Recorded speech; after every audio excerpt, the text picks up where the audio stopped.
বিষ্ণু ঈসা ইসলাম বলেন, সালাসাতুন লাহুম আজরান, 3 শ্রেণীর ব্যক্তি আছে যাদেরকে আল্লাহ যে কোনো কাজ করলে ডাবল রিওয়ার্ড দিবে, ডাবল। আপনি নামাজ পড়লে যাওয়া সওয়াব, এক করলে দ্বিগুণ সওয়াব।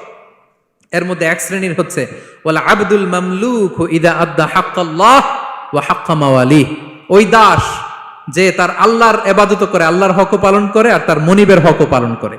এখানে দাস বলতে শুধু আগের সময়ের দাসই নয়, বর্তমান সময়ের যারা কর্মজীবী তারাও। কোন কর্মজীবী সে যদি আল্লাহর বিধান, আল্লাহর হক আদায় করে, পাশাপাশি যার আন্ডারে সে কাজ করে তার হকও আদায় করে, বিষ্ণু ঈসা ইসলাম বলেন সব কাজে তার প্রতিদান হবে ডবল ডবল। পড়েন আল্লাহু আকবার। তাহলে শ্রমিকের দায়িত্ব হচ্ছে কোম্পানিকে যে সার্ভিস তার দেওয়া এটা পূর্ণাঙ্গ রূপে দিতে হবে। কথা বলেন ঠিক কিনা? আপনার মালিক আপনার কাছ থেকে এটা প্রাপ্য, এটা তার অধিকার, বিশ্বস্ততা। ইন্না খায়রা মান ইস্তাজারতাল কবিউল আমিন।